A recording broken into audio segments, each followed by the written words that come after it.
Cho'ng tipdagi vahimalik ovozliq asar O'lim poli. 1-kitob.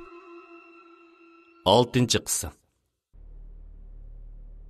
Shavtiyan, men qaytib keldim. Ustaning do'konining oldida. Sen qayerda? Qishingga baray.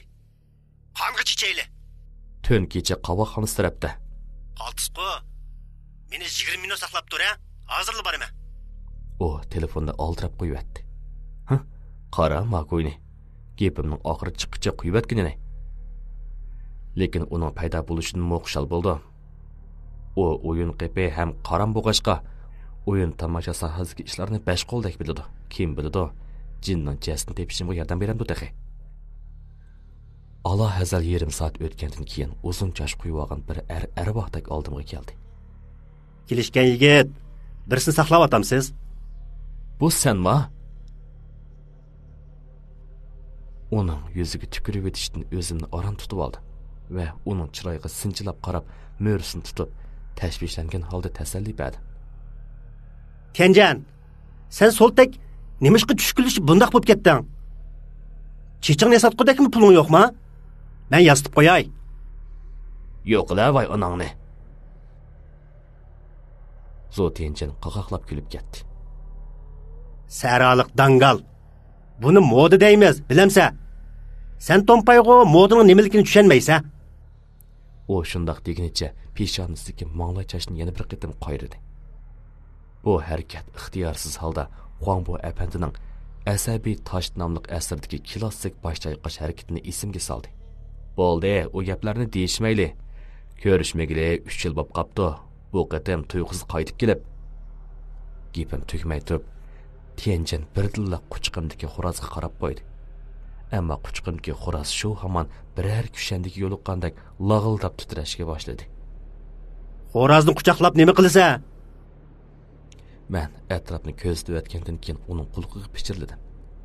Bu xo'rozning ichida bir ayol jin bor. Lekin bu ayol alvosda odamga ziyonkashlik qilmaydi. Uning jasini tepishga yordam qilyapti-mi? Yordamim kerakmi? Tianjinni gapimni anglab qo'rqib ketdi deb o'ylagan edim. Aksicha uning tamkin holatiga qarab hayron qoldim. U qo'lini so'zib xo'rozning bo'ynini siladi. Quchqimdagi xo'roz texmi qo'rqib, tirkishib qochmoqchi bo'ldi. U bo'sh ovozda: "Sen qerindishimni oldimapsan?" deb pichirladi. "Nima dedim?" Tengirqab qoldi. Bu soltak nimishqa buncha past ovozda gap qiladi. Uning jasini tepish bek oson. Kech sana yordam qilib tepish beray. Men tehi uni chaqchaq qavatamdikin deb ortiqcha o'ylab ketmadim. Ikkimiz nima degan bilan 3 yil ko'rishmagan do'stlar bo'g'ashqa uni oshxonaga kirib tomoq yeyishga taklif qildi. Bo'ladi, avval tomoq yeyli. Ikkimiz yaqin atrofdagi oshxonaga kirib, u eng yaxshi ko'radigan qo'rbidan bir nechini buyurtdi. Yana 2 botulka pivo ilib ishkash paranglashdik. Biroq paranglashib bitib, uning chiroyining qora tutun bo'lib ketganligini his qildi. Bu nasbasqan chiroy emas, balki yaqinda uning muhim odami hayotidan ayrilgandek qiladi. Bilib olding, ha? Zot nima ish bo'ldi? Men romkani qo'yib oldirib so'rdim. Hozircha degim yo'q. Beshini chayqadi u. Uning ovozi tuyuqsiz so'p, menga notnush bir tuyg'u berib qo'ydi. U sirtqa chiqib ketgan bu 3 yilda zodi nimaga yo'liqqandi? Bo'ldi deyishmayli, orqamizni ichayli. Men kulib turib romkani ko'tardim. Tianjinning chiroyidagi sovuqlikmi shu hamon yo'qab, yiraygan holatiga qaytdi. Bu soltak boya qasdan egri besib bo'lganmidi? Biroq meni ajablantirgani uning chiroyi. Men boyqi muxtini ko'rib yetgandan boshqa qog'allari hech kimni ko'ramadim. Xuddi Tianjinning yuzida bir qavat nefis parda taklif qilishimga ta'sir ko'rsatgandek, bu meni hayron qoldirdi. Bo'ldi-la, yaqin birodarimning o'tmishi bilan kelgusini hisoblab nima qilaman? Ikkimiz shu ichgancha kashbog'ich ichdik. Oshxonadan chiqqanda allaqachon kash kirib ketgan bo'lib, Tianjin meni tortib kech qovoqxonasining orqa ko'rsiga opardi. Va so'mkisidan bir tal seriq tumarni ilib, nimalantirdi pichirilib edi. Seriq tumar darhol kuyishga boshladi. Darhol qiziqib, bu soltakning qo'liga chaqmoq yoshirinib qo'ygan qo'ymag'anligiga qaradi. U kulib turib tilladi: "Meni avar qilma. Seni jasad tepishingga amal qilyapman." Hayronlikda og'zini ichilib qoldi. Bu soltak 3 yil ko'rishmay, heliqi Daja rahibiga agishib, Daja rahibi bo'lishni o'rganmayotgandi. Shunga uning chiroyiga qarab bir nima deyamabdi-manda. Odatda ba'zi kasb ahlari u mening hisoblashimni xolisa, men hisoblayman. Agar u xolamasa, mumkin emas albatta. Bu chaqda Tianjanning qo'lidagi kuyayotgan qog'oz o'zigini uchib, bo'shliqda bir necha qadam oylangandan keyin xuddi yo'lchirg'iga o'xshash ko'chaning ichkarisiga qarab uchishga boshladi. Agishayli, bu ayol jinning o'limi uvalchilik uchirgan. Shunga uning badanida o'chmanlik bor. Mushundaq ochiq bo'lsa, uning jasadi qayerda bo'lishidan qat'iy nazar men amal qilib topa olayman, dedi Tianjan tushuntirib. Soltak yomong'o. Mangmi o'gitib qo'ysang-chi. Ha, kechirgin. Bu gumpa maxsus kelishgan yigitlarga mos keladi. Sana bo'lmasmiki? Tianjan chaqchaqib kuldi. Palchilik kasmo yaxshi. Pulni oson topqili bo'ladi. Eng muhimi bexatar. Tianjan kulib qo'yib so'zni davomlashtirdi. Bu ayol jinni xo'razning qo'rsiqqa kirgizibsa, bu usul amaliyotda yomon emas. Lekin u yangi jin. Teni bek ojiz. Kirgandan keyin chiqolmay qolishi mumkin. Kelar qitim cho'qim diqqat qil. Shuncha eg'irmi? Agar u ayol jin chiqolmasa, uning jasadini topganning nima foydasi? Albatta.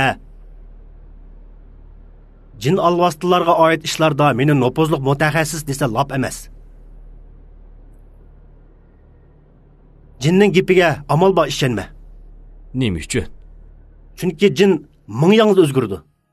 3 yilda nurg'un ishlarning yuz berdiganligi, vaqtning bir odamni chiniqtirib, tavlab, pishib yetildirganligi, shundaqla bir odamni ojiz, qo'rqinchoq qilib, nobud qilib bo'lganligimi menga oya. Ro'shanki bu 3 yilda Tianjan nihoyat zo'r darajada o'zgargan bo'lib, bu 3 yil burunqi men bildigan, to'niydigan Tianjan emas edi. Balki tavlanib, pishib yetilib, boshqacha odamga o'ylanib, meni bakla hayron qoldirgan edi. Bu xil hayronlik uning boya sehrgarlik qilgan chog'dagi o'ziga bo'lgan ishonchdan kelgan. Bu 3 yilda uning nimalarga yo'liqqanligini, nimalarni boshdan kechirganligini tasavvur qila olmayman. Balki men azaldan his qilib boqmagan bo'lishim mumkin. Tianjanning xuddi hammadan xabardordek gap so'zlarga qarab ixtiyorsiz beshimni to'van silib, qo'ynimga xo'rozga qardim. Jinning gapiga rostli ishongili bo'lmamdi. Buni men jazmlashtirolmayman. Lekin Tianjanning boyqi gapi menga ozroq ta'sir qildi. Tianjan tuyuqsiz keniga burilib menga astoydillik bilan qaradi. Bekli oq ko'ngil ekansa, sen ushlarni tushunmaysan. Ularning sening tasavvuringdanmi razil ekanligini bilishing kerak. Ishlar ko'z oldingdagi reallikdek oddiy emas. Bundaq mijozingni o'zgartmasang keyin cho'ng ziyon tortsa. Men kulimsirab beshini langshitdim. Men rostla ularning ishlarini tushunmayman. Maqsadim faqat ko'proq pul tepib, ustamni davolatish. Shu vajdan bu jinxon qizning ishiga chetilib qoldi. Balkim bu men uchun tunji shundaqla oxirgi ish bo'lishi mumkin. Ikkimiz kuyayotgan o't belgisiga ergishib to'xtamay mangdiq. Asosan odam yo'q, tashlandiq bir bog'chaga kelganda kuyayotgan o't belgisi asta-asta kuyib o'chdi. Men tumorni kuyib bo'ldi deb o'ylab, undan yana birini yoqamsan deb so'rdim. Lekin o'ylamgan yerdan Tianjan atrofga qarab, chiroyi tuyuqsiz tortirib ketdi. Nima bo'ldi? Ajab tezil tepib olding-ku, dedim ajablangan holda. Tepishni-ku topdim. Biroq sal ovorchilik ekan. Nima ovorchilik? Men bakma hayron qolmagan edim. Qandoqli bo'lmasin, jasadi tepilgan ayol jinning ruhining azod bo'lganligini o'ylab, ko'nglim xiyla taskin deb qolgan edi. Bu yerning surlik, vahimalik so'q ekanligini his qilmadingmi? Tianjan menga o'dil javob bermay, g'alit savol so'radi. Ixtiyorsiz atrofga qaradim. Bu bog'cha tashlanib qolg'ili xiyla bo'lgan bo'g'ashqa bir oz qog'oz ko'rinadi. Lekin anda sonda yo'g'an daraxtlar bor bo'lib, daraxt ostida turib, osmonga qarasangiz kun nurini to'sib oladi. Salqin hisoblanganda, ishqilib men hech qanday surlik tuyg'u his qilmadim. Men beshini chayqadi. Bu yerning nima uchun tashlanib qolganligini bilamsan? Bu atrofda odam qolmasa, tabiiy tashlanib qoldi-da. Undaq emas. Tianjan bir tarafdan gap qilg'ach, bir tarafdan atrofga nazar soldi. Ko'zidan yana bir xil o'shiyarlar chiqib turardi. 5 yil ilgari biz maktabda o'qiyotganda shaharda tuyuqsiz bir odam o'lib ketdi. Bu ishni unutib qoldingmi? Albatta unutib qolmadim. Bu ish uchun u chaqda maktab alohida bir kun dam olishga qo'yib berib, bizni harga sirtqa chiqmanglar degan edi. Lekin ikkimiz o'g'irlikchi velosiped minib, bozorga berib, bir tushdan keyin yo'lbos mashinasini o'ynadik. Sen texi 20 yuan ustding, dedim men kulib turib. Ammo so'zlab o'tib, turibli boshqacha bo'lib qoldi. Tianjan, buni so'rab nima qilasan? Nihoyat oddiy. Chunki o'lgan u odam jinga aylanib qoldi. Uning ustiga yaqin atrof qo'yishirgan. Tianjan tuyuqsiz so'q kulib qo'ydi. U xuddi boshqalar anglasin deganda qasddan unlik gap qilyotdi. Nima deydigansan? Bu yerga yana bir jin yushingan demoqchimi? Men cho'chib ketdim. Acaba bu yer jin bo'g'ashqa hech kim boqchiga kelmadimi? Tianjan texi menga javob bermay turibla, quchqindagi xo'roz tuyuqsiz dir-dir titrab ketdi. Qarg'anda Tianjan degandek bu atrofda rostla yomon jindan birsi bada qiladi. O qizni rostla mushu jin o'ltirganmidi? So'rdi men darhol. Shundoq deyishkim bo'ladi. Tianjan beshni ling'ishdi. Lekin buning bo'yinda noyat cho'nqir bo'lgan iz bor ekan. Qandoqmi jin o'ltirgan bo'lsin? Men beshimni chayqadim.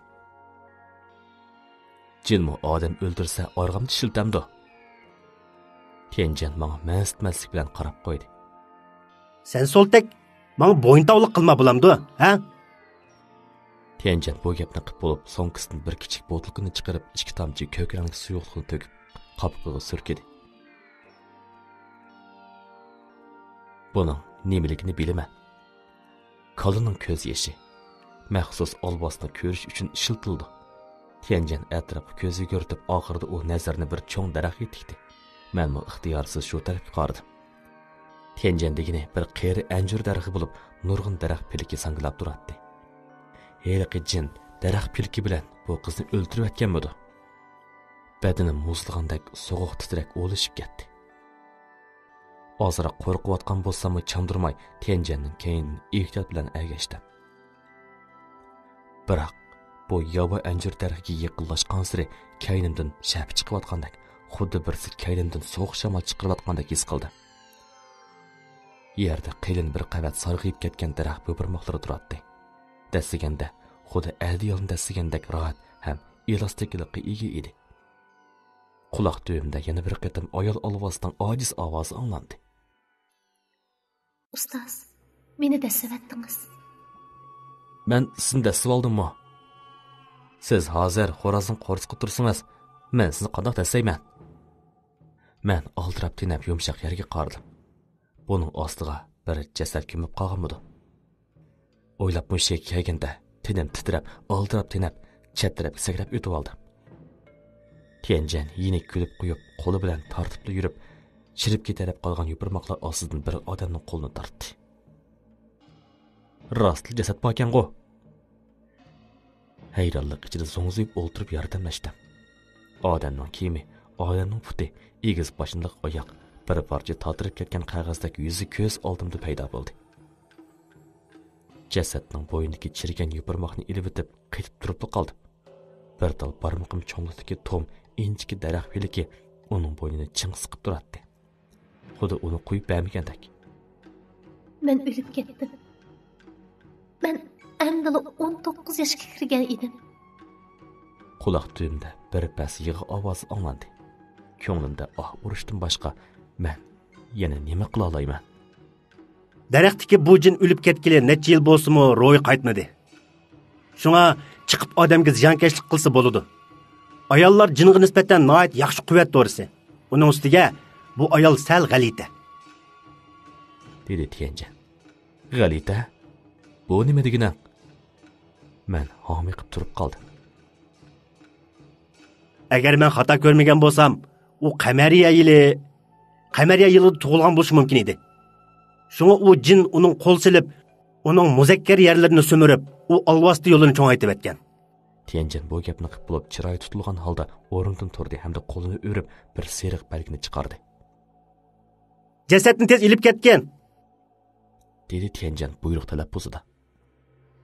Men oldirab beshini lingishdim. Chunki to'rt atrofimda tuyuqsiz markaziy havo tangshugish bodak bak sovuq bo'lib ketgandek his qildi. Beshim uyushib ketdi. Darhol jasadning bo'yniga o'ralgan daraxt bilkini kuchab yeyishib, ondan jasadni quchoqlab Tianjanga vaqirdi. Yordam kerakmi? Kerak, dedi Tianjan boshlang'ishdi. Ondan qo'lini bir tarafga qartib turib vaqirdi. Tezroq, nariroq berib tur. Ko'nglimda bir necha eg'iz g'udirab qo'ydim. Men shuncha yaramasmi? Amalsiz jasadni ko'tarib keynimga qarab yugurdim. Taxminan 100 metrga yetmagan yerga kelganda olvosning hovligan ovozini oldim. Tianjan qo'lini nemilargadir shiltib, tushuniksiz afsunni yana bir qatam o'qib chiqdi. Noit tezla urushgan ovozni oldim. Men kimning ustilikni egilganligini bilmasam-mu, lekin ko'nglimda faqat Tianjanga biror ish bo'lmasligini tiladim. Yerda jasdi ustida o'rib turgan xo'rozning tatirib ketgan chiroyiga qarab, uningga qanday tasalli berishni bilmay qoldi. Odam o'lsa tirilmaydi. Qaytib turalmishingizda baxtli umringiz uzun bo'lg'ay. Tasalli berganingizga rahmat. Xo'roz titrab og'zini yenik is chiqarib, ayolchiniga aylandi. Xo'roz bo'lsa nola qilib, yerga yiqilib jon usdi. Men eg'ir uf tortib, tatirib ketgan jasadga qaradim. Lekin qo'rqib ketmadim. Chunki u vaqtsiz to'zg'an, beg'ubor g'uncha edi. Belki uning nurg'un go'zal orzu armonlari, tatliq kashmishlari, nishon g'oyalari bo'lg'aydi. U yoshlikning shirin payzini sürmay turibla rayimsiz olvosining iblis changil tarafidan mangulik qorong'ulikqa band bo'lib ketgan edi. Unga qarag'an sari ichim ochiq bo'lib, yuragim etishib ketdi. Men unga o'ntinsiz qarg'inimcha ortiq gap qilmadim. Bu ayolchin yap-yosh turibla o'lib ketdi. Uning ustiga o'z tiniga qaytolmaydi. Bu xil hasratni hech kim his qilmasligi mumkin. Bir ozdan keyin yiroqdagi qorong'ulik ichidan bir ko'langidan kelayotganligini ko'rdim. Uning odam yoki jin ekanligini belgilab bo'lmaydi. Qadamlari asta bir xil ritmda bo'lib, yelida etilib kelib, jonni oladigan alpozda edi. Cho'ng tipdagi vahimalik ovozliq asar O'lim poli. 1-kitob. 7-qism. Uning odam yoki jin ekanligini belgilab bo'lmaydi. Qadamlari asta bir xil ritmda bo'lib, yelida etilib kelib, jonni oladigan alpozda edi. Hey, sen kim? Tianjanmi yoki jinmi? Nima set vaqiraysa? Bu Tianjan edi. Men uni ko'rib, xushal holda oldiga yugurib bordim. Tianjan, heliqi olvosda qandoq bo'ldi? Tianjanning badinida hech qanday jarohat yo'q bo'lib, yaralanmagan edi. Faqat g'arg'iliqdan chiroyi sal tatirib qolgan edi. Uni ujuqtirib etdim. Tianjan bu gapni qilib bo'lgandan keyin bir yerdagi jasadga, bir yondagi ayol jinga qaradi. Ayol jin azobli tusga kirib yerga tizlandi. Janfiyirdan hazratimga salom. Bo'ldi, tuzit qilmang. Tianjan chiroyini o'zgartmagan holda qo'llarini pulanglatib, Janfiyirga sovuqqina qaradi. Men sizni uzitib qo'yamdim yoki o'zingiz tushib ketamsiz? Men Janfiyirning gapining oxiri chiqmay turibla Tianjanning chiroyi tutilib, jiddiy tus oldi. Qo'rqib ketgan Janfiyir ixtiyorsiz keyniga bir qadam chekinib, o'rkigan qushdek titrashga boshladi. Men darhol Tianjanni to'sib oldim. Tianjanning ko'zlaridan bir xil sovuq nur chaqnab turgan bo'lib, u xuddi har vaqt har joyda Janfiyirning arvohini yo'qtirgandek qiladi. Tianjan, bunda qilma. U avval gapini qilib olsin. Gapini qilib olamdi. Uning nima demoqchi ekanligini bilamsa? Uning qiyib qolg'isi bor, dedi Tianjan menga sirliq qilib. Men ham hayronlikda, ham qiziqsinimgacha Janfiyirga qaradim. Ustam menga ilgari arvohlar foniy olamda qolsa, tanho arvohga aylandi. Faqat tutuq payti bu arvohlarni tutuqli bo'ladi. Tutish unda oson emas, degan edi. Uning ustiga Feir nohaq o'lib ketgan bo'lg'achqa, qayta to'rilish fursatiga mangu erishamaydi. Rostmi? Jang Fei-erning yoshlari sirg'ib chiqib, michildab yig'lab ketdi. Dadam 3 yıl burunla ölüp ketken. Apam ikimizli kalgan. Apam aslında pek bichora idi. Eğer birden bir kızının ölüp ketkenligini bilse, apam bardoshlik beremeydi. Sizlardan ödünüp qalay. Men faqat apamga bir oy hamroh bo'lay. Bir oydan keyin ketaman. Tianjan so'g'ib kulib qo'ydi. Qizchaq, jinning o'ziga tushliq yo'li, odamning o'ziga tushliq jahondoshlig'i bor. Buni siz bizdan obdan bilasiz. Siz bu dunyoda qolaman deb ching turib olsangiz, men o'z yo'lim bilan bir taraf qilmay amalim yo'q. Tianjan bir seriq bargini elib, Jang Fei-erni tutuq holatda yo'lga sep qo'ymoqchi. Men cho'chib uni tutib oldim. Tianjan, bunda qilmang. Vaqt kelganda u o'zi kasib o'xshash emasmi? Sen nimani bilasan? Tianjan olib qo'yib so'zini davomlashtirdi. Sen bir jinning qanchalik xatarli ekanligini bilamsan. Odatdagi odamlar jinga yo'liqib qolsa, nasbasudi. Nervisidan odishib sarang bo'lib qoladi. Hatto o'lib ketadi. Sen uni bichora deb qaraysan. Lekin sen uning burilibli odam o'ltirib, muzakkar quvvatini sho'raydiganligini hargiz o'ylab yetolmaysan. Bundaq ishlarni men bek ko'p ko'rib ketgan. Bu gapim bek chekni eshib ketdi. Yaxshi odamlar bor bo'lgandek, yaxshi jinlarmi bor? Men beshimni chayqadim. Men sana aniq deb qo'yay. Bu dunyoda qolgan jindan birini ko'rsam, birini yo'q dema. Senda baqa. U dastlabda tinimni tip beringlar degan. Endi tipib bersak, ketmaslik bahona ko'rsatyotdi. Bu uning aldamchiligi, nafsining yomonligi xolos. U faqat onasini ko'rib kelmoqchi xolos. Bu qandaqmi nafs yomonlik bo'lsin? Men ulug' kichiktinib qo'yib, ko'zimga ochiq yig'i o'g'lashdi. Jang Fei-erning tatishdigan onasi bor. Lekin meningcha, meni qahrdan so'g'uq tashlab qo'ygan onam hozir qayerda? Yo'q, u mening onam emas. Onam turib qandaqmi o'z pushtig'i undaq tosh yuraklik bilan muomala qilsin. Shotian, odam hamma narsaga istashlik qilsa bo'lmaydi. Bunda qilsang bak xatarlik. Nurg'un odamga ziyonkashlik qilgan bo'lsa. Chiroyimga qarab, Tianjanning chiroyi sal yumshab qoldi. Sendan o'tingan bo'lay, mushu bir qatam yo'l qo'ygan bo'lamdi. Men astoydillik bilan Tianjanga tikilib o'tindim. Tianjan xeyli uzungacha ön chiqarmay sukutga cho'mib, u yig'layotgan Jang Fei-erga qarab oxir eg'iz ochdi. Eng yaxshisi, baya degan gaplaringiz esingizda bo'lsin. Rahmat sizga. Dedi Jang Fei-er xushallikdan yig'lab, darhol tizlandi. Bak yaxshi bo'ldi. Xushal holda Jang Fei-erning yoniga keldi. U menga minnatdorlik nazari bilan qarab, rahmat aytadigan gaplarni qilmoqchi bo'lganda qiladi. Men beshimni chayqab, hojati yo'q degan ma'noda qo'l ishorasi qildim. Men yerdagi jasadga bir qarab o'tgandan keyin, Tianjan, undaqda jasadni qandoq bartaraf qilamiz? Sendek oq ko'ngil eding-ku. Bo'lmasa uying kelib ketgin. Bo'ldi, tan gap qilmay. Yo'l ko'rsatgina. Uning mo'risini tutib, uningga bo'lgan hurmatini bildirdim. Bo'ldi, qo'yib o'tgan. Uning jasadi ozod bo'ldi. Eng yaxshisi saqchiga ma'lum qilayli. Saqchilar bu ishni hal qilsin. Qandaqli bo'lmasin, bu xun delosi. Lekin saqchilar kelsa, Jang Fei-erning kimligini tezda aniqlab chiqadi. Vaqt kelganda saqchilar uning uyiga borsa, opsi bu ishni bilib qolmamdi. So'zlab mushiyaga kelganda Jang Fei-er jiddiylashgan holda Tianjanga qaradi. Ikkinglarga baloga qoldimmi nima? Ma'qul. Peqir bir qitim yaxshi qilgan bo'lay. U bu gapni dab bo'lib, qo'lini o'rib bir qora botilkani chiqardi. Men qiziqib so'radim.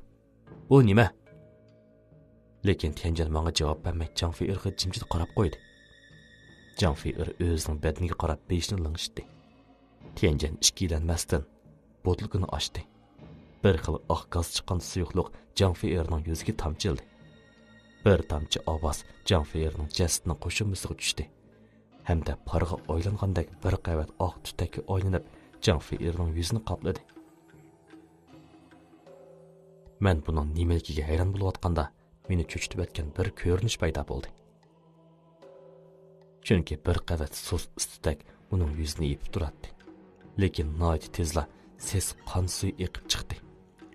Oqis tutak butunlay tarqab bo'lganda Janfiyerning butunlay yuzi sulfat kislotasi chechilib ketgandek chirib tugishib ketdi. Men nima deyishni bilmay qoldim. Bundaq bo'lganda saqchi kelgan taqdirdimi Janfiyerning salohiyatini damoliqqa farq etkilib bo'lmaydi. Boshqa vositalarni qo'llanmasak, boshqa vositalarni bir necha kunda baholab chiqilib bo'lmaydi. Bu mezgil Janfiyning opasiga bu haqiqatni qabul qildirishga yetarli vaqt bo'ldi. Saqchilar bizni jasadga haqorat qildi deb arz qilamo. Men tovanchilik bilan so'radim. Tianjan menga qarab qo'ydi. Xotirjam bo'l, birodar. Bundaq usul doim uchrab turadi. Biz asos ishlarni saqchiq deb qo'yayli. Bu ishlarni bir taraf qiladigan odam chiqadi. Munosabatli tarmoqlarni deb atamsan? Kulib qo'ydim. Rost. Aloqalar tarmoqlar haqiqatan ajoyib bir tarmoq ekan. Buningga munosabatlik uchurlar to'rda hamma yerni qoplaydi ekan. Shundoq, ba'zi ishlarni saqchilar bir taraf qila olmaydi. Albatta meni ajoyib tekshirish atrofida bir taraf qiladi. Men hayronlik bilan Tianjanga qaradim. U boya og'zidan chiqib ketgan tas qoldi. U alohida tekshirish atrofidami? Tianjan beshini chayqab, qasdan men hozir saqchiga ma'lum qilaman deb qo'yib ketib qoldi. Qaraganda Tianjan bu 3 yilda nurg'un ishlarga yo'liqqan o'xshaydi. Ilgari ikkimizning munosabati kalishdan kelgan birodarlardan edi. Hatto u ilgari partiyadoshi bilan ko'rishganda qandoq ilgirlash bo'lsa, nagili borsa menga daviratdi. Hozir u ishlarni maxfiy sir tutgan bo'lgan edi. U haqiqatan 3 yilning oldidagi men tunuydigan Tianjanga butunlay o'xshamaydi. U qaramoqqa durust emasda ko'rinsimi, lekin uning qalbi men tasavvur qilolmaydigan darajaga berib yetgan edi. Ustoz, rahmat sizga. Janfiyerning past ovozda aytgan so'zidan cheksiz minnatdorlik tuyg'usi chiqib turadi. Meni ustoz demang. Mening ismim Lidian. Men sizdan cho'ng. Agar yaratmasangiz, meni Tian aka desangizmi bo'ladi? Men kulib turib dedim. Tian aka. Janfiyer tortingan holda yiqimliq chaqirdi.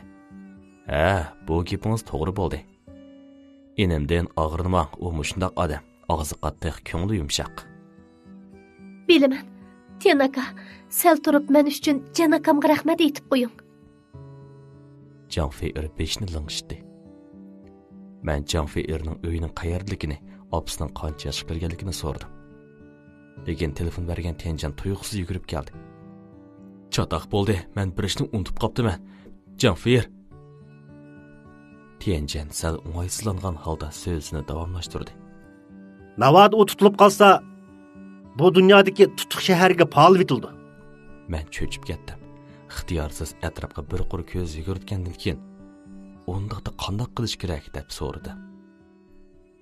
Lekin men bu gapni so'rab bo'lishimga yiroqdan bir pas sovuq shamol kelgandek his qilib, o'zimni tutolmay titrab ketdim. Hatto yenimdagi Tianjanmi cho'chigindan chiroyi totirib ketgan edi. Darhol bu xo'roz ichiga kirib oling. Urib o'ltirasizmi chiqmang. Tianjan nima qilarini bilmay qolgan Janfiyerga qaradi. Janfiyer beshni ling'ishtib, badanni yenik isqa o'ylantirib, xo'rozning teniga kirib ketdi. Aslida o'lib ketgan xo'roz beshini bir necha qitim chayqab, o'rnidan turib yenimga keldi. Xo'rozning bo'ynining titrayotganligini aniq his qildi. Menmi qo'rqyapman. Ustam shaytonga uchirsa nasbosida o'taydi. Shayton jahonda nurg'un. Bundaq intayin tutuq narsalar yeningizdan o'tib ketsa, yenik bo'lganda zukam bo'lib qolasiz. Egri bo'lganda shuningdan e'tiboran teningiz ojizlab, kasalchan bo'lib qolasiz yoki sarang bo'lib qolasiz. Ba'zida biz kechira yo'l yurganda tuyuqsiz kenimizdan bir sovuq shamol chiqqandek his qilamiz. Bu chog'da balkim bir jin olvosida kayningizdan o'tib ketgan bo'lishi mumkin. Shunga amal bor, kechada qalayimqon sirqqa chiqmasligimiz. Eng yaxshisi jin yo'q yerlarga bormasligimiz kerak. Shu tapda sovuq shamolning oldinda chiqayotganligini aniq his qilyapman. Ammo oldimda hech nima yo'q. Bu meni tamtirtib, o'diqtirib qo'ydi. Undaqda men qanday qilaman? Aldirab tinab Tianjandan so'radi. Sarang bo'lib ol. Tianjan menga qarapmı qo'ymay javob berdi. Uningga qarab, mendagi qo'rqinish texmi kuchaydi. Qarmoqqa u o'zi bilan o'zi gap qilib olgandek bo'lib, chiroyidan g'alati kulki chiqib turardi. Heliqi olvostiga taqobil turgan chog'dagi tamkinlikdan asarmi qolmagan edi. Hatto ahvolni bilmagan odam Tianjanni sarang bo'lib qolgan o'xshaydi deb qoladi. Men darhol beshimni tuvan silib, u tarafga ichimda bir nimalarni deb qo'rqinishni besishga urindim. Necha sekunddan keyin Tianjan tuyuqsiz gap qilmadi. Men u olvosni ketib qoldi deb o'ylab, ko'nglim endi oromga tushdi. Tuvan tarafdagi xo'rozning meni tuyuqsiz qonati bilan quchoqlayotganligini, yana to'xtamay qo'q qilib bir nimalarni deyotganligini, butun badanimning jini chikatgandek mag'dursiz bo'lib qolganligini his qildim. Qaytib qolgan beshimni ko'tarib Tianjanga qaradim. Xato tuyg'umi yoki nima ekanligini bilmadim. Havoda o'tkir bir jup ko'z menga mixdek qodilib turgandek andikib ketdim. Ko'zimni yumib ochqicha butun badanimdan sovuq ter chiqib ketdi. Men tartliqib qochmoqchi bo'ldim, ammo ko'zimning quyruqida Tianjanga qarab, uning jinining boricha menga qo'l ishorasi qilib, tamkin bo'lishga undayotganligini ko'rdim. Qo'rqinishdan yig'ilib o'tay deb qolgan tursam, tamkin bo'lishi mumkinmi? Bu xil tuyg'u 10 sekundga yaqin davomlashdi. Berpas izg'irin shamol yinimdan asta-asta o'tib ketdi. Boyqa oshu daqiqada har vaqt har joyda ro'yim chiqib ketgandek his qildim. Bak qo'rqinchli. Tianjanning chiroyining o'zgarib ketishi ajablanarli emaskan. Chiqsangiz bo'ladi, u ketib qoldi, dedi Tianjan xo'rozga qarab. Xo'roz og'zining yana bir qitim yenik is chiqib, Janfir paydo bo'ldi. Uning aslida tatrang'i chiroyi texmi tatirib, ko'zlarida yosh qetib qolgan edi. Qaraganda u haqiqatan qo'rqqanda qiladi. Darhol qaytib ketayli. Eliqi shayton yana qaytib kelib qolmasin. Men Tianjanni tortib yo'lga tushib, oldirab tenab minishga boshladim. Boyqi shayton Janfirni boyqimidi deb qoldingmi? Qadimimni to'xtab shuvan turib qoldi. Bu nima deganing? Agar boyiq shayton Janfirni bayqab qolgan bo'lsa, u nimishqa Janfirni ilib ketmaydi? Birinchidan, men bu olvosti bilan bir necha qatim aloqa qilib boqqan. Uning mijozi tarsa bo'lsa-mu, lekin har holda odamgarchilikni biladi. Ikkinchi, bu yerga kelganda Tianjan tuyuqsiz menga bir xil g'alati nazarda sap soldi. Tianjan, meni qo'rqitma. Men rostla qo'rqib qoldim. Bu shayton meni tutib olgan bo'lsa, keyin o'ch olammi? Seni qo'rqitib nima qilaman? U boya sening o'ziga bir odamgarchilik qarz bo'lganligini aytdi, dedi Tianjan mo sal shubiklanib. Men uningga odamgarchilik qarzi bo'ldimmi? Men ozroq gangrab qoldim. Acaba bu shaytonning mendan o'tadigan ishi bormidi yoki men qiladigan biror ishi bormi? Necha kundan keyin bilib qolsa? Tianjanning ortiq gap qilg'isi kamidi. U keyindagi Janfirga qaradi. Bugun kechda chiqqan shayton alvoslar birla emas. Bugun biz bilan birga qaytib keting. At kechda sizni olib qo'yay. Anladingizmi? Xo'p, Jan akamga rahmat. Janfir beshini lingishdi. Meni nima deb chaqirdingiz? Tianjanning ko'zlari chaqchiyib ketdi. Janfir darhol beshini tuvan silib, ixtiyorsiz men tarafga bir necha qadam yaqinlashdi. Kech bo'lganda Tianjan bilan kan ichiga mashina to'sib qaytishga majbur bo'ldim. Ustamning do'konining oldiga keldim. Eshikni ochib, Janfir kulimsirgan holda kirishga taklif qildi. Janfir kulib turib beshini chayqadi. Men hayron qoldim. Odatga chiqib aytganda, jin boshqalarning uyga qolgancha kirsa bo'lmaydi. Agar jin egisining ma'qulligini olmay turib, o'z beshinchilik bilan kirgan bo'lsa, bu taklif qilgan iloh paydo bo'lib, bu olvosni yo'qotib o'tgan bo'ladi. Ammo Janfirning ozroqmi qo'rqmagan holda ko'nglimga g'alati tuyuldi. Tianjan qarab qo'ygandan keyin chiroyidan g'alitlik chiqib turgan holda kirib ketdi. Janfirmi kulib turib, agishib kirdi. Men homiqib turib qoldim. Ko'p o'ylanmayla eshikdan kirib do'konning eshigini qulflab qo'ydim. Janfir xotirjam holda o'rindiqda o'ltirdi. Ammo Tianjan atrofga bir necha qatim qarab qo'yib, orqa hovliga chiqdi.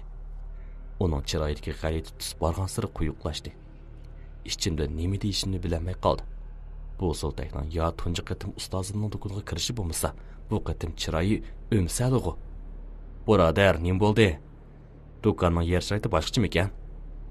So'radim kulib turib. Tianjan beshini chayqadi. Yer sharoiti deganlarni demay turayli. Men uning usta emas. Biroq sana deb qo'yay. Sizlar turadigan joy bo'libmi sening yotiqingda oz deganda 3 xil alvasti puruqi bor. Cho'ng tipdagi vahimalik ovozliq asar O'lim poli. 1-kitob. 8-qism. Birodar, nim bo'ldi? Do'konning yer sharoiti boshqachimi ekan? So'radim kulib turib. Tianjan beshini chayqadi. Yer sharoiti deganlarni demay turayli. Men uning usta emas. Biroq sana deb qo'yay. Sizlar turadigan joy bo'libmi sening yotiqingda oz deganda 3 xil alvasti puruqi bor. Nima deysin oy? 3 xil alvasti puruqi bor odamsan? Men haqiqatan hayron qoldim. Faqat opamdan boshqa hech qanday alvostin kelishi mumkin emas. Kelgan bo'lsa, men nimishqa bilmayman. To'g'ri, 3 xil. Uning ustiga bu 3 alvostini yo'lin tez emas. Uning ustiga birining qoldirgan alvosti puruqi bak kuchlik. Balkim 3-400 yil yo'l yurgan bo'lishi mumkin. Chaqchaq qilmayotgansan? So'rdim men cho'nqur bir nafas ilib. Buningga ishongim kelmayotdi. Opamdan boshqa yana oz degandimi 2 jin mening uyimga keldi degan gap. Bu haqiqatan qo'rqinchli edi. Bunda qishda sen qanday chaqchaq qilay? Men jimib ketdim. Necha qitim uxlagan vaqtimda bir yumshoq qo'l yuzimni silgandek his qilatdim. Uni aniqla opam deb bilatdim. Navoda boshqa jin bo'lsa, men nimishqa yana bir obdan turman. Bu mening Tianjaniga ishonganim emas, balki Tianjanning deganlariga odamning ishongisi kelmaydi. Tianjan so'zni davomlashtirdi. Yana bor. Ustaning bu uyni qanday laylaganligini bilmayman. U nihoyatda dangliq palchi. Boshqa ajoyib yushirinish mahoratini pishiq biladi.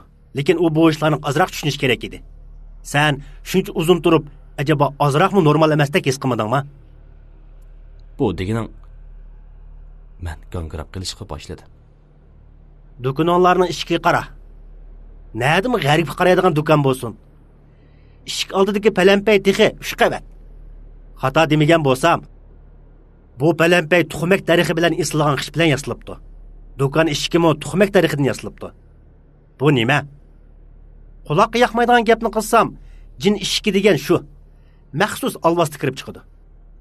Anglagan sir qo'rqishga boshladi. Alvosni ishiki maxsus alvasti kirib chiqqandi. Sen Sultak xato ko'rib qoldingmi nima?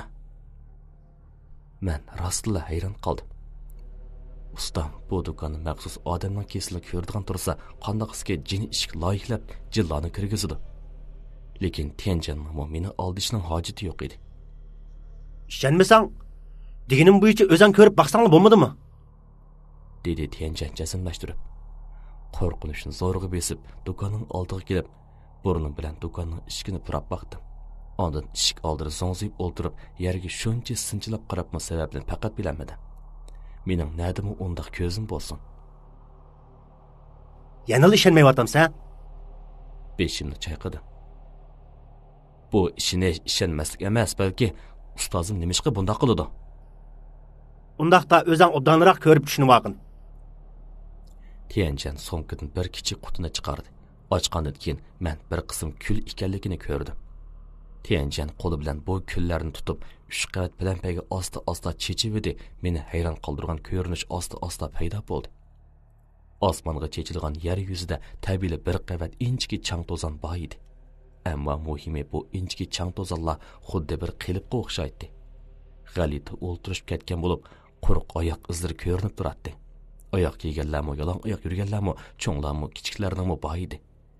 Hatto meyxva gulning bir qator oyoq izimi kulda ko'rinib turardi. Qarab turib qoldi. Bu qandoq ish? Ishik oldirga qo'yuq oyoq iziga qarab beshim uyushib ketdi. Men kichikimdilla do'konning keyiniga ho'yilda turardim. Har kuni qancha qitim keldiganligini bilmayman. Men nimishqa azaldan jin alvosini ko'rib boqmagan. Lekin paket ko'z oldimda tursa, ishonmay ilojim yo'q edi. Tianjan, manga zodi nima ishkaligini aytib be. Jiddiy so'radim Tianjanga tikilib turib. Buni ustozingning nima ishqa bundaq qilganligini bilmayman. Bu yerning yer sharoitining tutuq ekanligini ko'rib olg'il bo'ladi. Jinlar, shaytonlar bu yerga bemalol kira oladi. Balkim ustozing ularga palachadigan bo'lishi mumkin. Ustozim azalda menga bu yerga ishlarni o'rgatib boqmagan. Ustozimning bu qoidasi menga g'ayrat to'ylatdi. Nemishqa kunda 3 pal ochadi. Uning ustiga cho'qim kunduzi bo'lishi kerak. Havo tutuq kunlari, kashlari, yomg'ir yoqqan kunlarda ustam rostli oshu narsaga pal ochamdigandi. Buni bilmayman. Ustozim menga pek yaxshi muomala qiladi. Mening jasmlashtirolmaydigan ishimdan gumonlangim yo'q. Uning bunday qilishida o'ziga tushliq asosi bor. Lekin eshik oldiga bir qator mehva gulining oyoq izi aniqki opamning. Ajaba opam ustamni izlab pal soldirib boqqanmidi? Yoki meni izlab kelganda qolgan oyoq izimidi? Kallam qalayim qolishib, elishib ketayil deb qolgan edi. Yana bir nuqta. Ustang bu ishni bundaq loyihalasa, odatdagi kishilar turmoq 3-darajalik shamol, suv ustisi bo'lgan taqdirda mi ko'rolmaydi? Tianjan so'zini davomlashtirdi. Men yana bir qitim hayron qoldim. Demakchi bo'lganim, ustozim boshqalarning bu nuqtani bilib qilishni xohlamamdi. Shundaq deyishki bo'ladi. Nima deyishni bilmay qoldim. Boyqi ishlar faqat Tianjan bilan bo'lgan tahlilim xolos. Tianjan ishkilangan holda yanimga keldi. Birodar, ba'zi gaplarni deyish demaslikni bilmadim. Qani degan. Ustozing balkim siz odatda o'ylagandek undaq oddiy bo'lmasligi mumkin. Ba'zi narsalarni men ilgari tushunmaydim. Lekin hozir o'xshamaydi. Shunga ko'rganlarimni sana aytishim kerak. Bo'ldi, bildim. Ustam menga bek yaxshi muomala qiladi. U mening pishib bilganligimni ko'rib, bu xil palni menga hozircha demagan o'xshaydi. Dedim men o'ylanib. Tianjan beshni ling'ishtib gap qilmay orqa hovliga chiqib ketdi. Men bo'lsam palamparga oyoq izg'i tikilib bir necha minut qarab turgandan keyin supurgi bilan ustirgi chang to'zonlarni supurib etdim. Hamma odamning mag'fiyatiga bo'ladi. Mendimi bor? Ustamning bu ishlarni menga deb bergan vaqti kamidi xolos. Mushunchalik oddiy. Men do'konning eshigini taqab Janfirga qaradim. Qo'rsingiz ochdimi? Bir narsa yemsiz? Tabiiyda so'radim. Ochdi yo'q Tianaka. Janfir beshini chayqadi. Undaqda mayli, qayerda uxlamoqchi?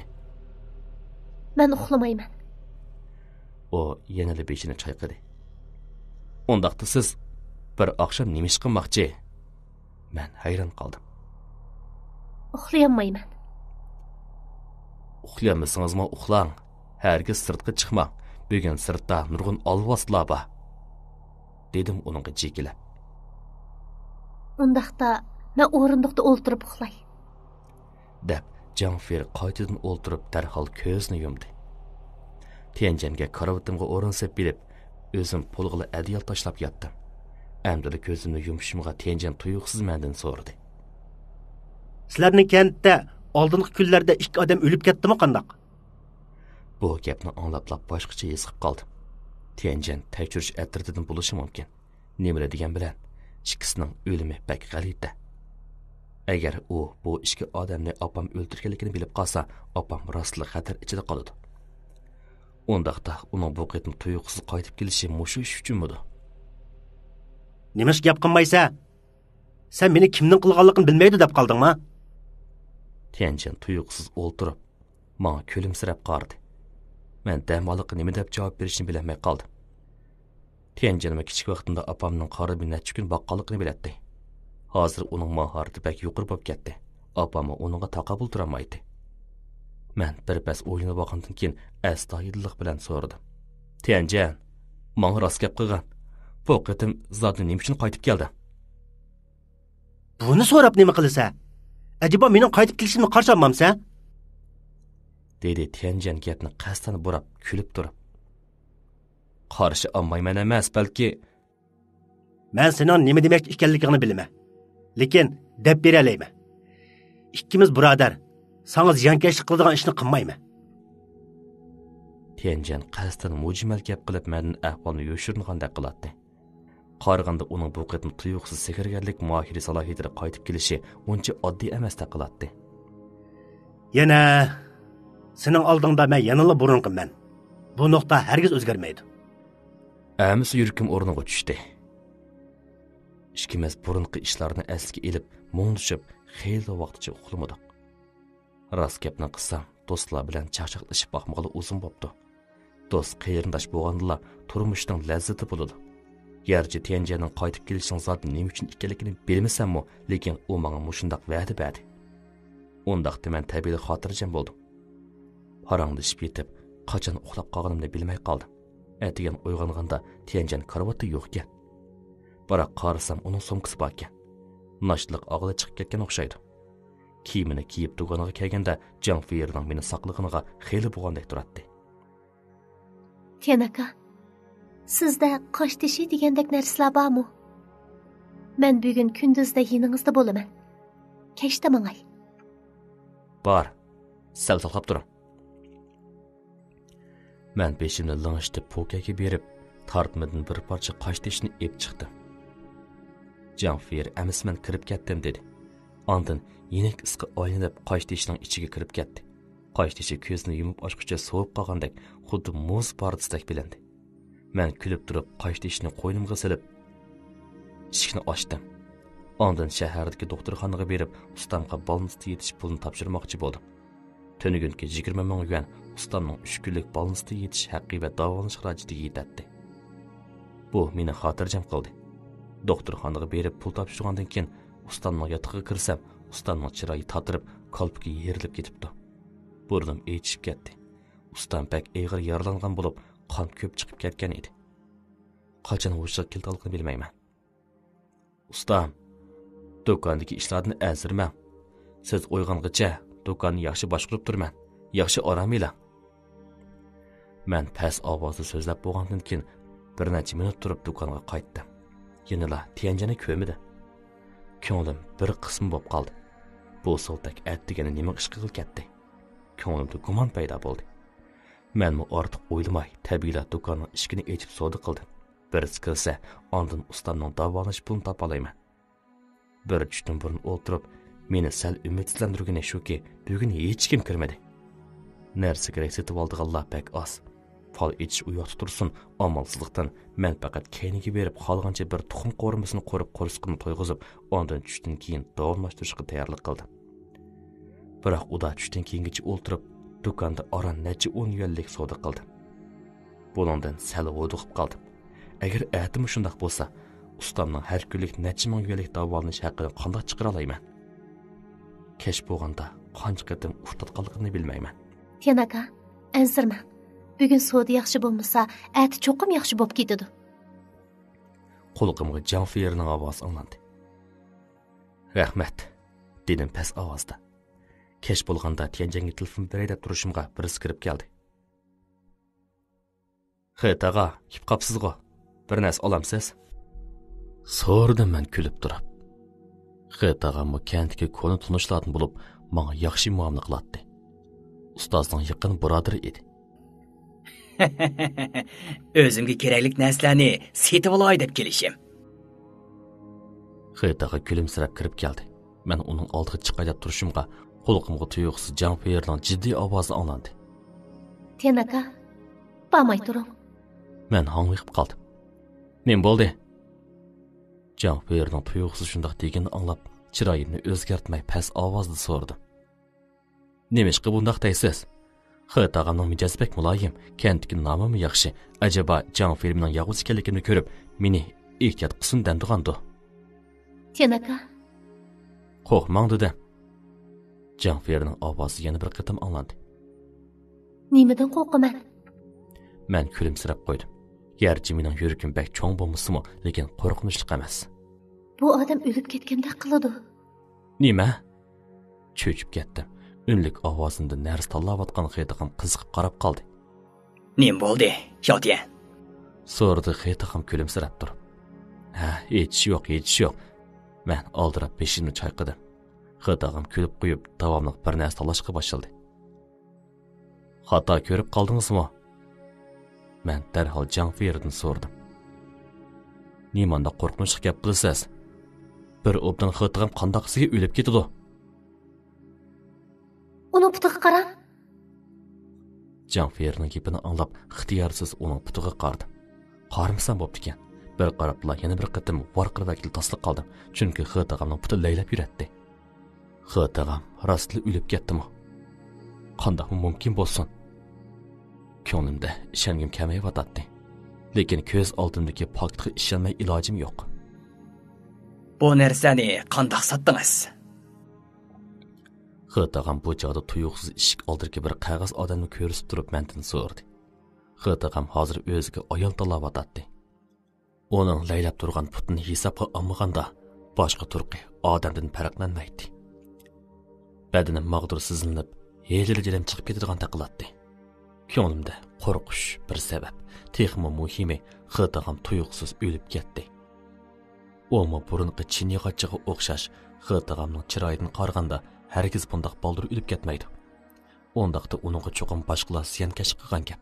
Qaslab o'ltirilganmidi? Ko'nglimda tuyuqsiz bir xil yomon sezim paydo bo'ldi. Xitag'a yoqtirgan bo'lsangiz elib ketavering. O hech qancha qimmat emas, sizga sovg'a qilay, dedim men qetib qolgan kulkamni chiqarib. Ondaqda qandoq bo'ladi? Xitag'am yanchuqdan bir qizil pulni ilib po'kaga qo'yib qog'ozni ko'tarib chiqib ketdi. Bu chaqda sirtda yana bir odam kirib keldi. Men oldirab tenib ishga qarab qo'yib ondan o'tardim. Tianjan oxir qaytib keldi. Boya men gapning yerimni oran deyaladi. Bildim. Kentdagi Xitag'am o'lib ketdi. Uning ustiga boya menmi uni ko'rdim. Bir qog'oz odamni yudib ketib bordi. Seningcha Xitag'am qandoq o'lgandi? So'radim men darhol. Kentdagi ikki odamning o'limi bilan o'xshash. Yurak sug'urilibdi. Uning ustiga nohaq o'libdi. Yana opam qilganmidi? Shu daqiqada kayfiyatim bekli murakkablashib ketdi. Opam keyin-keyindan odam o'ltirdi. Uning ustiga hammasi men taniydigan odamlar. Ular kichik vaqtimda menga yaxshi muomala qiladi. O nima uchun shunday qilgandi? Janfiyercho. Men hozir uni uzatib qo'yay. Ondan biz Xitag'amning uyiga boraylik. Tianjanning ovozi meni hang-tang qoldirdi. Yanchuqimdagi qosh teshni ilib chiqdim. Yenik bir xil is barmoqimning yo'chuqidan chiqib, Janfiyer paydo bo'ldi. Tianjan hujramga kirib, somkasini ilib chiqib, somkasidan bir parcha seriq qog'oz va qalam siyohni ilib, Janfiyerning tug'ilgan kunini so'rgandan keyin seriq qog'ozga yozib, seriq qog'oz bilan qog'oz turini yozdi va qog'oz turining ikki tarafiga ko'z shaklida chekit chizdi. Yenikkini chekib qo'ydi. Ondan tushuniksiz bir nimalarni devidi, qog'oz turina qanot qiqib uchishga boshladi. Cho'ng tipdagi vahimalik ovozliq asar O'lim poli. 1-kitob. 9-qism. Tianjan hujramga kirib, somkasini ilib chiqib, somkasidan bir parcha seriq qog'oz va qalam siyohni ilib, Janfiyerning tug'ilgan kunini so'rgandan keyin seriq qog'ozga yozib, seriq qog'oz bilan qog'oz turini yozdi va qog'oz turining ikki tarafiga ko'z shaklida chekit chizdi. Yenikkini chekib qo'ydi. Ondan tushuniksiz bir nimalarni devidi, qog'oz turina qanot qiqib uchishga boshladi. Bu tumarni eli bilan. Navodi bir ish bo'lib qolsa, tumarni mejisingiz, menda induksiya paydo bo'ladi. Men eng tez suratda berib sizni qutqizaman. Tianjan so'z qarranglik belgini chiqarib, Janfiyerga tashlab berdi. Janakamga rahmat. Bir oydan keyin men cho'qim tashabbuskorlik bilan qaytib kelaman. Dedi Janfiyer yig'lamsirab turib. Tianjan beshni lang'ishtib gap qilmadi. Tianaka, amsi men mangdim. Janfiyer menga qaradi. Oq yo'l bo'lsin, dedim past ovozda. Janfiyer bu gapni deb bo'libla qog'oz turnining ichiga kirib ketdi. Turna qantini qiqib, asta uchib qorong'ulikda g'oyib bo'ldi. Yura endi. Xitag'amning uyiga berib boqayli.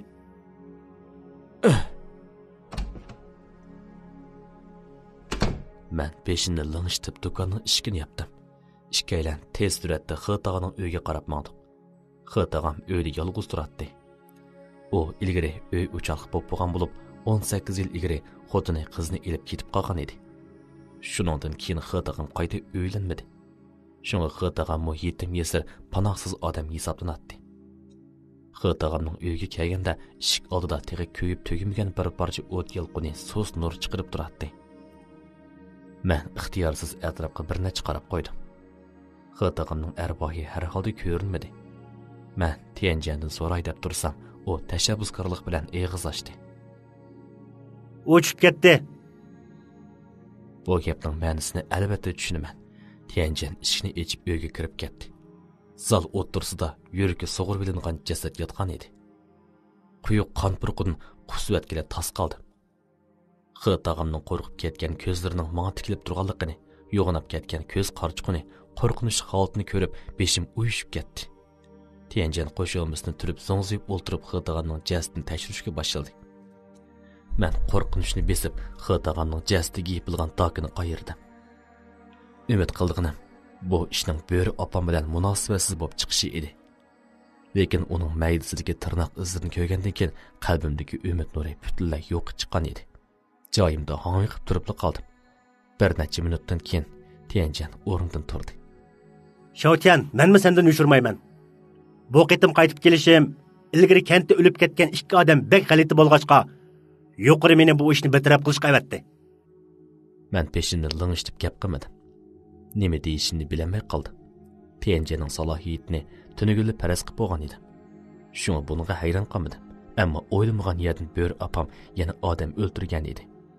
Uning ustiga sana desam, Xitag'amni o'ldirgan odam emas. Tunugin kechda men qabristonlikqa berib, Jangtag'i bilan Chin yog'ochining jasadini ichib, o'xshash yori eg'iz ekanligini tekshirib chiqdim.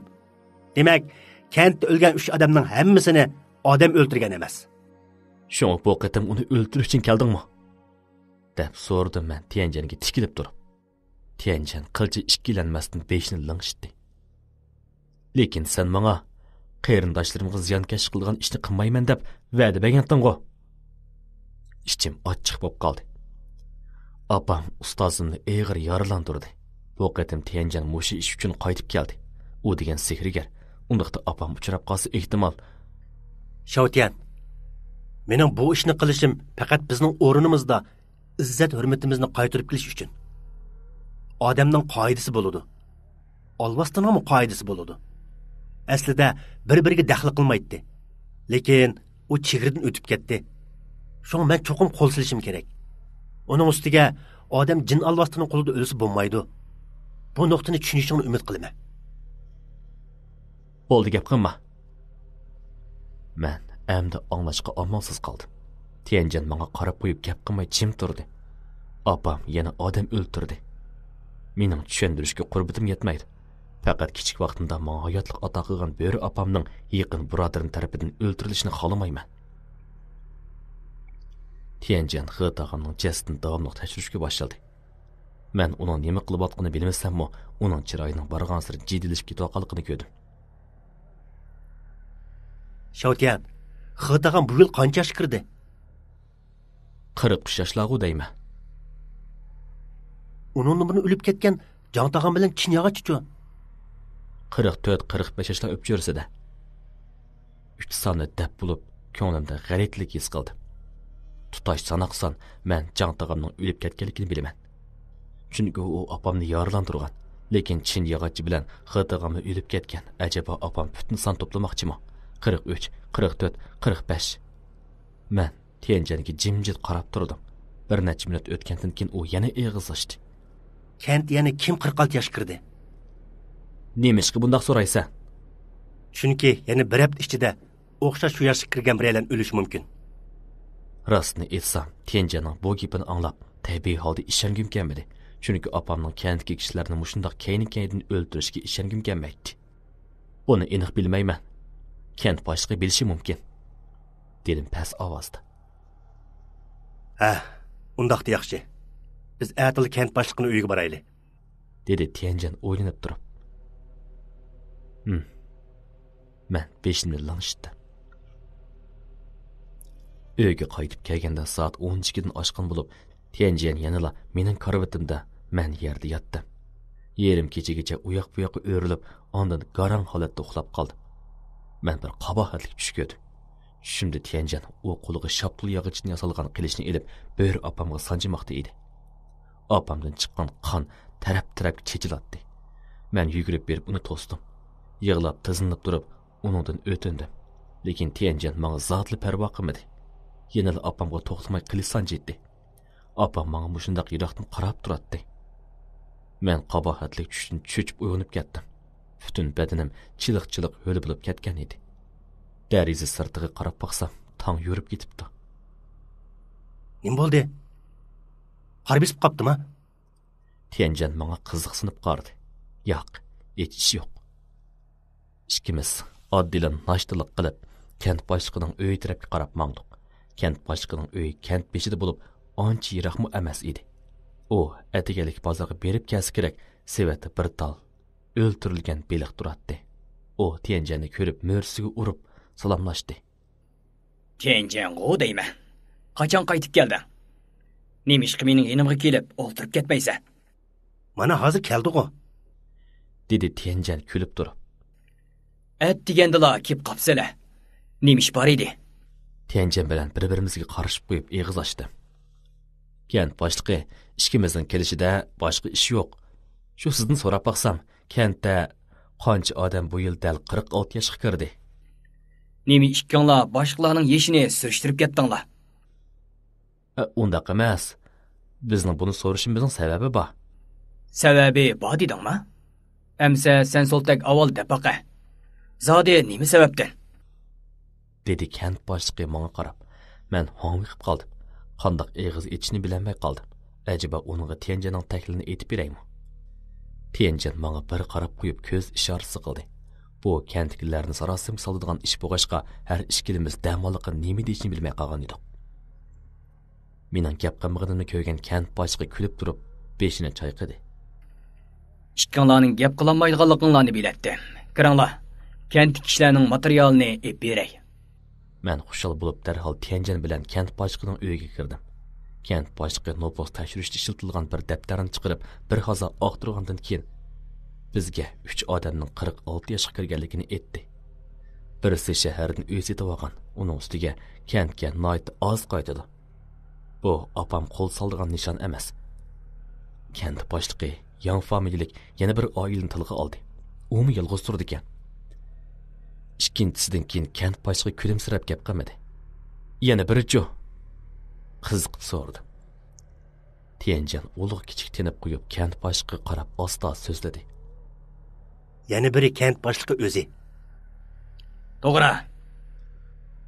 Kent boshlig'i kulib turib Tianjanning gapini tasdiqladi. Men homiq turib qoldim.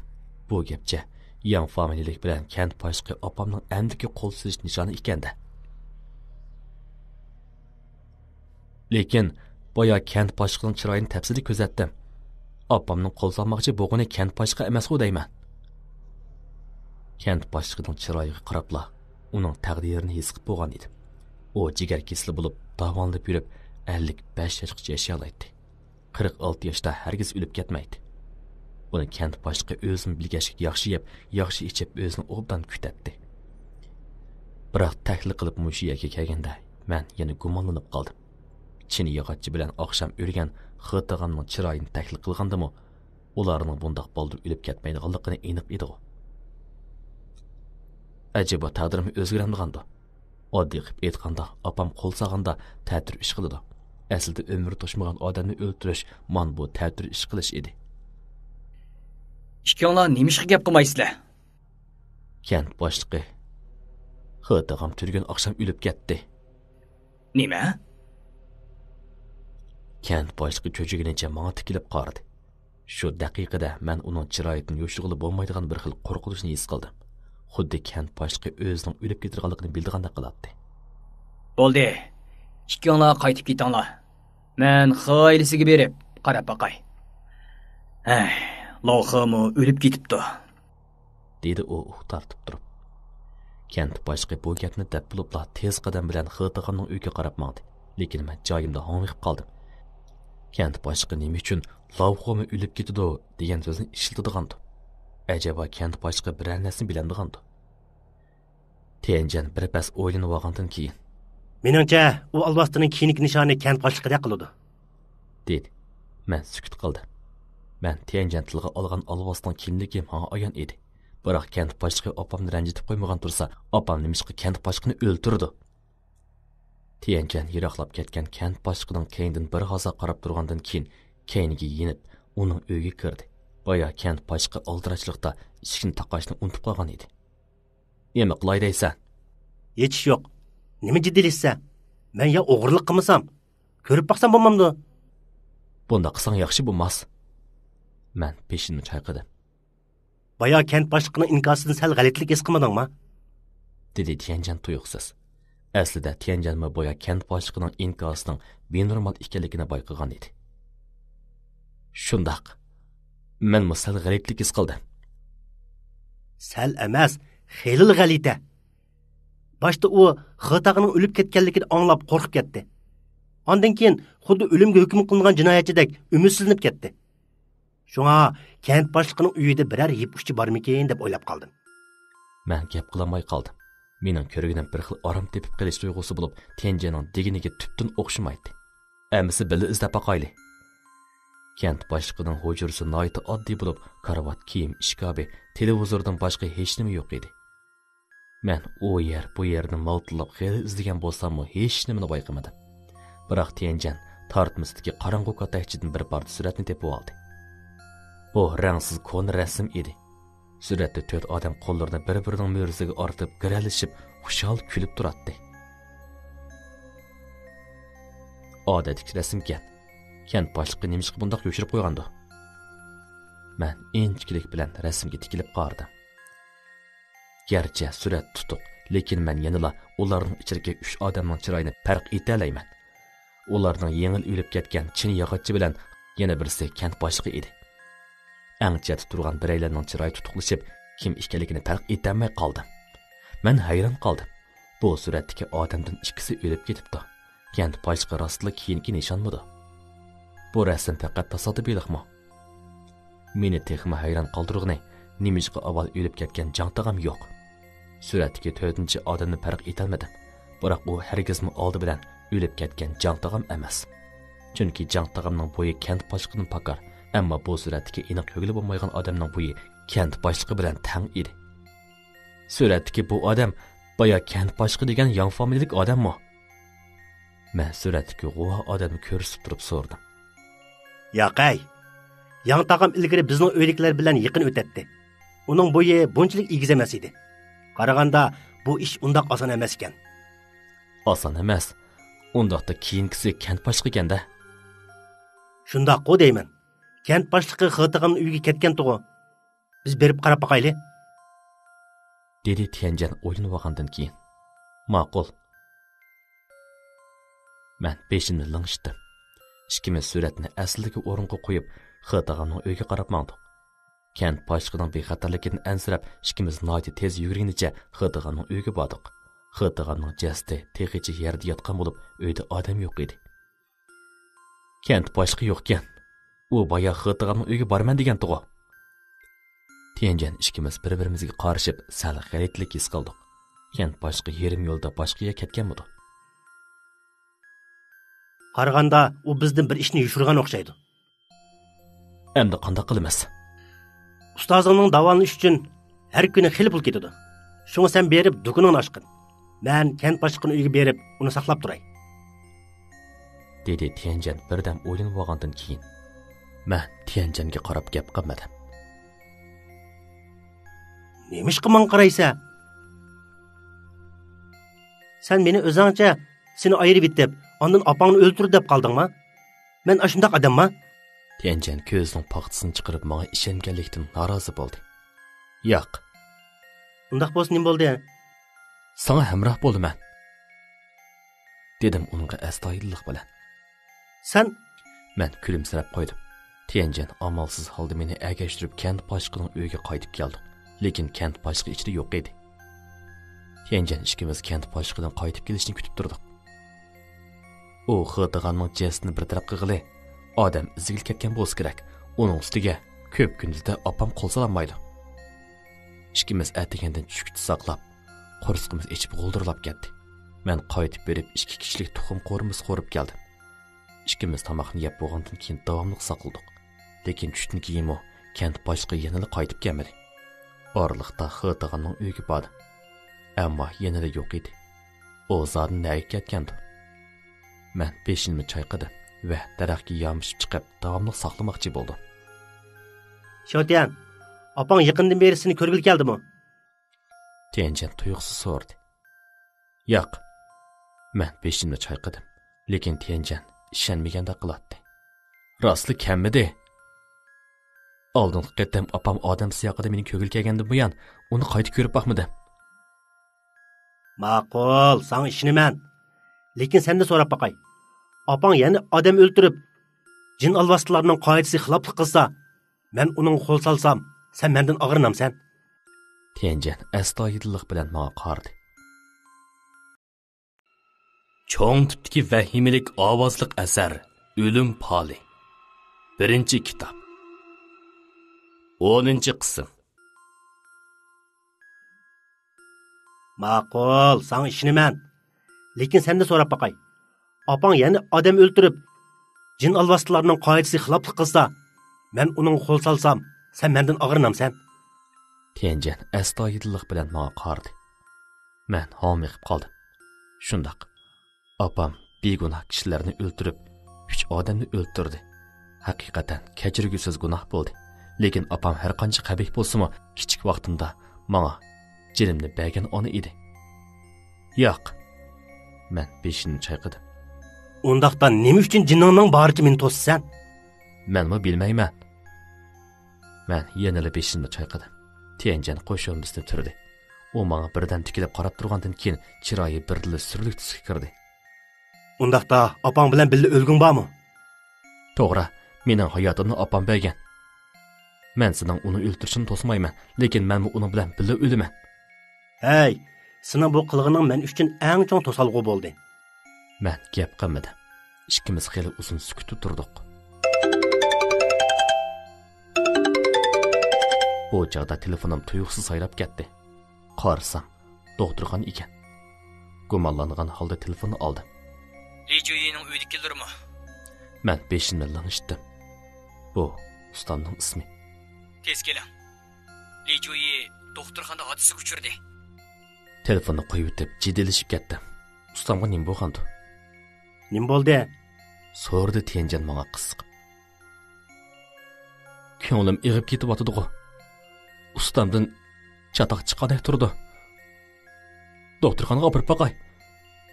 Shundoq deganimcha daraxtdan sakrab tushdim. Billa baray. Hojat yo'q, o'zim bosamda bo'ldi. Sen bu yerda kent pochqin saqlab tur. Doktorxonaga borg'ichi o'ylarim qilayim qolishib, qalbimga kamgan xiyol keldi. Boya doktor degan gapning ma'nosi nima? Ustamning kesli eg'rilib ketganmidi? Nimishqa bundoq bo'ladi? O'ylab mushaga kelganda ko'zim qizirib ketdi. Ustam meni kichkindan beqib cho'ng qilgan bo'lib, xuddi o'z o'g'ildek kuyunatdi. Uning boqqan ajriga javob qaytarishga tegib fursat bo'lmagan tursa, u mushundaqla ketib qolarmi? Doktorxonaga yugurib degidek berib ustam yotgan yotoqqa kirdim. Bir sestra ustamning holidan xabar evatgan bo'lib, qarmoqqa hech ish bo'lmaganda qiladi. Siz Li Juyining oil tavabatimi? Bu sestra menga qarab qo'ydi. To'g'ri, men uning shogirdi. Ustozimga zodi nima bo'ldi? Men oldirab so'radim. Ustozingizning ishi hech qancha ish emas. Lekin doktorxonamizdan boya bir doktor o'tib ketayotganda birisining ustozingizning asma ukul shilankasiga bir dorini ukul qilib etganligini ko'rib qopti. Ilimi yaxshi, u doktor vaqtida to'sib oldi. Lekin u odam deriz tekstisidan sakrab qochib ketdi. Dedi sestra menga qarab. O gapni anglab joyimda turib qoldim. Birisi ustamning ukul silish naytisiga dori sepdimi? Ustozim oq ko'ngli yaxshi odam tursa, uning ziyankesh qiladigan odamning bo'lishi qanday mumkin bo'lsin? O kishi ermi yoki ayolmi? Men jiddiylik so'radim. Chunki men opamni o'ylab qoldim. Garchi u odam o'ldirganda biror narsani ukul qilib urishning hojati bo'lmasa-mu, lekin nima degan bilan opam ustozimni mushunda qilib qo'ygan tursa, balki mas'uliyatni qechib ustozimni o'joqtirib o'tmoqchi bo'lgan gap. O'xshaydi. Dedi sestra. Men o'zimga pichirladim. Ustozimni o'ldirmoqchi bo'lgan qandoq arba? Acaba ustozimning men bilmaydigan raqibim yoki boshqa dushmanlashib qolgan birasimidir? Men deraza yeniga keldim. Bu ikkinchi qavat. Deraza tagtisida aynak parchalaridan boshqa haqiqatan cho'ng oyoq izi bor edi. Sizni chaqirib kelishimizdagi sabab ustozingizga bir ziyonkashlik qilgan ekan. Darhol soqchiga ma'lum qilishingiz kerak. Soqchiga ma'lum qilamdiq. Men homiqib turib qoldim. Chiroyi tatirib ketgan ustamni o'ylasam, soqchiga ma'lum qilish haqiqatan bexatar edi. Lekin soqchilar ustamning qandoq yaralanganligini tekshirib chiqsa, aniqla taqqa chiqib bo'ri opamni qo'rshab yo'qtidi. Nima qilarini bilmay ishkinib qoldi. Biroq siz soqchiga ma'lum qilmasingizmi bo'ladi? Doktorxonamiz 24 soat odam tepib ustozingizning holidan xabar olsa bo'ladi. Lekin dedi sestra. Uning ko'zlaridan buningga pul ketadi degan ma'no chiqib turadi. Qancha pul? Bir kunlikka 200 yuan. Bo'ladi. Undaqda yaxshi. Siz berib pul topshiring. Ishni aniq tang. Pul olganlar biladi. Ustamning yotiqida birdan turgandan keyin ondan yenimdagi pulning hammini degidek chiqarib 2 kunlik pulni topshirdim. İşlerim tugaganda allaqachon soat 7dan oshgan bo'lib, oxirgi navbatlik avtobusga ulgurgan edim. O'rindiqda o'ltirib, deraza sirtidagi kecha manzarasiga qaradim. Aqlimni bilgandan tortib, ustozim hech kim bilan ziddiyatlashib qolmagandek qiladi. Lekin ustozimni o'ltirmoqchi bo'lgan er kishi kimdi? Uning ustiga hozir 5 texmi og'ritayotganda shuki. Indilliqqa yana necha ming yuan dori pulni topshirishim kerak. Hozir yenimda necha 10 yuanlik qoldi. Ati qandoqli bo'lmasin savdo qilishim kerak. Nimil degan bilan ustamni davolishni uzib qo'ysam bo'lmaydi. Tianjani izlab kent boshlig'ining uyiga borganda uyning chirog'i yo'riq bo'lib, kent boshlig'i qaytib kelgandek edi. Ammo daraxtda Tianjan ko'rinmaydi. Onunga telefon urish uchun Amdul numarini besishimga tuyuqsiz ichinishli ovozni angladim. Orqadan qalayonqan so'qishgan ovozlar anglanib, birdilla to'xtab qoldi. Chataq. Kent boshlig'ining uyiga o'qdak etilib kirdim-yu, zal ichidagi alomatni ko'rib, joyimda qaqqan qo'ziqdek turib qoldim. Yerda kent boshlig'i qonga minib yotadi. Qaytib ketgan chiroyidan qo'rqinish, azob, vahima chiqib turadi. O'xshashlar sug'urib elingan bo'lib, shu topdagi manzara kishini cho'chitadi. Shavtian, keldingmi? Tianjan orqa eshikdan ro'y tushib ketgan odamdek kirib keldi. Men uningga homiqib qarab, eg'iz ichishga amalsiz qoldim. Tianjan so'mkidan bir butulka suvni chiqarib, bir necha yutum ichgandan keyin ondan so'radi. Ustozing qandaqroq? Hech yo'q. Opam o'ltirganmidi? deb so'radim ichim ochiq bo'lib. Aniq ko'rolmadim. Boyiqi narsaning surati bak tezkan. Uning yetishamadim. Kent boshlig'ining qaytib kelish bilan u ablahning qo'l soldiganligini o'ylab maqmabdimi? Qaraganda u bu yerda xili uzun saqlagan o'xshaydi. Endi qana qilamiz? Men past ovozda so'radim.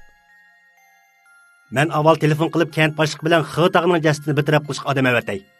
Bundaq tursa bo'lmaydi. Tianjan shundoq deginicha bir chatga o'tib, kimlargadir telefon urishga boshladi. U ishlarni o'rinlashtirib bo'lgandan keyin jasadni ko'zitishga boshladi. Kent boshlig'ining arvoyini u ablah ilib ketdi. Haqiqatan ehtiyojchi amlahkan. Tianjan menga qarab so'zini davomlashtirdi. Bu suratdagi 3-chisi. Tianjanning nima demoqchi ekanligini bilaman. U bizning boyqa taklifimizni oydinlashtirib berdi. Opam surat bo'yicha qo'l sag'an. Surat bilan o'lguchining yeshi o'tirsida balkim biz o'ylab baxmagan bir nuqta bo'lishi mumkin. Agar tepilsa, undaqda opam nima uchun odam o'ltirganligini bilishimiz mumkin. Biroq 4-chi odam surat g'uvo tursa, kim ekanligini qanday farqlantirish kerak? Dedim men peshimni chayqab. Suratni bugun kechda maxsus texnik bo'limiga olib berman. Uni imkon qadar asli keltirgil bo'lamdi yo'q, qarab boqayli. Dedi Tianjan. Sizlarning yana maxsus texnika biliminglar bormi? Hayron qoldi. Albatta bor. Mamlakat bo'yicha arvoh tekshirish atrofida 100 dan ortiq odam bor. Hammasi iqtidorliqlar. Uchta tarmoqlari bor. Yana maxsus jasad tekshirish tarmoqlari bor. Bizga o'xshash maxsus ishlarni hal qiladigan tarmoqlarim bor. Men faqat yalg'iz ish qilishga odatlangan xolos. Ha. Lekin bu xil rasmning asli kelishi uncha tez emas-ku. Eng tez bo'lgandimi necha kun ketar? To'g'ri deysan, buning vaqt ketadi. Tianjan beshni langishdi.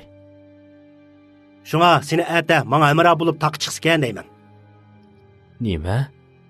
Sen ati meni billa taqqa elib chiqib, ondan opamni o'ldirsin demsan. Dedi men tamkinlik bilan. Uni to'sib qolsak, balkim uni qutqizib qo'yishimiz mumkin. Sening demoqchi bo'lganing, opamni yana qutqizg'ili bo'lamdi. Ko'nglimda bir xil xushallik paydo bo'ldi. Hozir uni to'sib qolsak, undaqda tashkil balkim uni qo'yib berish mumkin. Lekin u davomlashtirib cho'qim o'lib ketadi. Tianjan ikki qo'lini mo'ramga qo'yib, menga tikilib qaradi. Shawtian, tushdan keyin menga degan gaplaring esimda. Shunga uni qutqizyapman. Seni qutqizyapman. Bilamsan? Men beshimni langishdim. Biz bu yerda 1,5 soatga yaqin saqlagandan keyin ishga qora ranglik mashina kent boshlig'ining ishki oldida to'xtadi. Mashina ishki ichilib, 3 er bir ayol tushdi. Uning ikkisi saqchi edi. Qolgan ikkisi bo'lsa qor kim kiyib olgan edi. Men ixtiyorsiz qarab qoldim. O'xshashlar ularning chiroyidan hech nimani bilgili bo'lmaydi. Bu ularning qobiliyatining ojiz emasligiga vakillik qiladi. Tianjan bo'lsa o'tul berib, u suratni ichidagi bir ayolga topshirib berib, oddiylik qilib bir necha eg'iz so'zlagandan keyin bu ishkaylan mashina haydab ketib qoldi. Endi bu ikki saqchi menga bir qarab qo'yib, kent boshlig'ining jasadini bir taraf qilishga boshladi. Bugun kechda yaxshi aram elib, ati taq chiqayli. Dedi Tianjan. Ishkimiz qaytib borgandan keyin gapni qilmay yetib qoldik. Ammo men zotli uxlayolmadim. O'tganda ustam ishkimiz taqqa chiqqanda menga yetish bo'lmadi. Ustam ig'ir yaralandi. Ati yana men boshqalar bilan birga chiqaman. Tianjandan mashada chiqishni ansirayman. Tianjan, qo'rqyapsan? Men past ovozda so'radim. Qo'rqmayman. Sen meni qo'g'daysan. Dedi Tianjan kulib qo'yib. Demisam shu kuni kechda uxlamagan bo'lsam, opam oldimda ustozimga qo'l solamagan bo'ladi. O ishlarni ansirma. Men hozir burunqiga o'xshamayman. Tianjan uxlab qolgan bo'lsa kerak, xo'rak ovozi anglandi. Men bo'lsam to'g'ris qarab o'ltirdim. Qachonlarda uxlab qolganini bilmayman. Kechida yana bir tush ko'rdim. Tushimda opam og'zini yo'g'on ichib, Tianjanni xuddi yilmab yutadigandak g'azab bilan tishlaydi. Opamga undaq qilmaslikni nola qilib to'xtamay o'tinatdim. Lekin opam menga parvo qilmay uni bir chilamdan tishlab qiynayotdi. Bora-bora ko'zim turlishib, qon borgan siri ko'p eqishga boshladi. Yuragim ansiz silib to'xtamay tipirlaydi. Ammo ko'zimni zotli ochamadim. Xuddi shaklsiz bir qo'l ko'zimni ochqilib qo'ymagandek. Yuragimni qamollab besib turgandek intayin eg'ir edi. O narsa qonimni siqib o'nimni chiqarmaydi. Badanim eg'irlashib, yedila jinim chiqib ketilgandek edi. Atdiganda Tianjanning noqishi bilan ko'zimni ochganda butun badanim terlab, jiliq-jiliq ho'l bo'lib ketgan edi. Oqshom meni tushab chiqdingmi nima? Ismimni to'xtamay chaqirib chiqding. Men oldirab peshimni chayqadi. Sen soltak tushundimi meni qarg'ayotamsan? Dedi Tianjan kulib turib. Yo'q, gapni qilma. Seni qarg'ab nima qilay? Ishkimiz oddiy nashliq qilgandan keyin taqqa chiqishning tayyorligini qildik. O yanala odatda yendan ayirmaydigan so'mkasini olib oldi. Ishkimiz yo'l bo'yi tuzuk gap qilmadik. Tog' etikiga kelganda oltin qaytim ustozim tog' ilohiyatni ruxsat ilish uchun qilgan usul bo'yicha kuchi yiqib bosh qo'ydim. Navbati tog' ilohiyatni qo'shilmagan ahvolda taqqa chiqsak qanday xatarga uchrayganimizni belgilab bo'lmaydi. Bu chaqchaq qilgan ish emas edi. Tog' ilohiyatni ruxsat ilyapsan? So'rdi Tianjan mansitmagan holda. Shundaq, ular bu yerning avliyosi, ular qo'shilgan ahvolda taqqa chiqishimiz kerak. Bo'lmasa xatarga yo'liqimiz. Bo'ldilar. Tog' ilohiy degan bu narsa shahar sipiliga o'xshash. Uning roli kishilarni idrok, ong jihatda tormozlab, sirliq tuyg'uga ega qilib, qo'g'dash rolini o'ynaydi. Hammasi kichik avliyo. Mundaq aytganda, jin alvasti xolos. Jin alvasti? Men hong'ib qoldim. Tianjanning so'zlari borgan sari sirliqlashib, meni garang qilib qo'yotdi. Ba'zi narsalarga ishongili bo'lmasa-mu, ba'ziga ishonmay iloji yo'q. Bu olamning sirlariga bizning aqlimiz yetmaydi. Nima degan bilan o'tganni tog' ilohiy qo'shilmagan bo'lg'achqa yo'l bo'yi zaharli ilon, yo'l to'ng'iz degandek narsalarga uchrab, xatar ichida qolgan edik. Tog' ilohiy bo'lmasa, bu hayvonlarni qandoq majbur qilib bo'lsin? Ishonmayapsan? Tianjan amalsiz bechini chayqadi. U somkasidan bir tal seriq belgini chiqarib, mo'y qalam bilan g'alati belgilarni sizib, afsun o'qigandan keyin xuddi qushqochni havoga qo'yib, tog' etigiga qarab puchirdi. Nima qilyapsan? Uningdan qiziqib so'radi. Shotian, sening o'ying bo'yicha har bir tog', har bir daryoda atalmış tog' ilohi bor. Undaqda sen o'ylab baqdingmi? Bizning bu cho'ng davlatda qanchalik avliyo bor? Dedi Tianjan kulib turib. Demakchi bo'g'ining tog' ilohi, daryo ilohi yo'qmi? Bu tog'ning tog' ilohi bir jinkan. Ustozimning buni bilishi aniq. Undaqda u nimishqa yana shuncha ehtiyotchanlik bilan bosh qo'ydi. Undaqmi emas. Iloh degan bu narsani hech kim haqiqiy ko'rib baqmagan. Ishondiganlarmi, ishonmaydiganlarmi bor. Albatta, Tayshantig'i, Xingshantig'i, Changjiang daryosi, Huanghe daryosi qatorliqlardami haqiqatan tog' ilohi bor. Lekin bu tog' ilohlarimi haqiqiy iloh emas. Masalan, Changjiang daryosi ilohini ilib qo'ysak, u bir suv ajdahosi. Dedi Tianjan so'zini davomlashtirib. Suv ajdahosi? Rostmi yog'inmi? Albatta rost. 98-yillik ishni bildigansan? Albatta bilaman. Men peshinni lingishdim. Shu yili ustozim suv ajdahosini ko'rgan. Bu dunyoda rostli ajdaho bormi? Albatta bor. Sen ko'rib baqqanmi? Yo'q. Ko'rmay turib bu etishni deg'i. Ba'zi narsalarni sen ko'rib baqmagan. Lekin bu uning yo'qligiga vakillik qilolmaydi. Undaqda suv ajdahosini men bilan ko'rishtirgan. Shuningda men ishinaman. Bo'ldi qil. Haqiqiy ajdaho oldingda paydo bo'lsa, qo'rqib ishdan siytasan. Bu chaqda cho'plikning ichida tuyuqsiz cho'pning shildirlagan ovozi anglandi. Shapi bor. Birodar, jiddiylashma. Balkim sen degan tog' ilohi narsa kelib bizga yaxshiroq bo'lmoqchi bo'lgandi. Dedi Tianjan kulib turib. Darvaqa o't cho'plar orasidan semiz yav to'shqan chiqib oldimizga kelib to'xtadi. Uning ko'zi noyiti chaqqan, noyiti zirak edi. Uning ikki qo'lida marvoyitdek parqirab turgan yav mevlarni tutib, sinab boqqanicha Tianjan ikkimizning oldiga keldi. Yav mevlarni qo'yib qo'ygandan keyin gijildab Tianjanga bir nimalarni dedi-da, o't cho'plar orasiga kirib ketdi. Tianjan kulib qo'yib, bu g'alati yav mevalarning birini qoldirmay oldi. Yana birini chiqarib badniga surtdi. Og'ziga tashladi. Men uning xeli g'o'zlanib yeganligini ko'rdim. Boyiqi yav to'shqan tog' ilohimi? deb so'radim men tushibekni. Albatta undaq emas. U alvasti qo'rqinchoq ekan.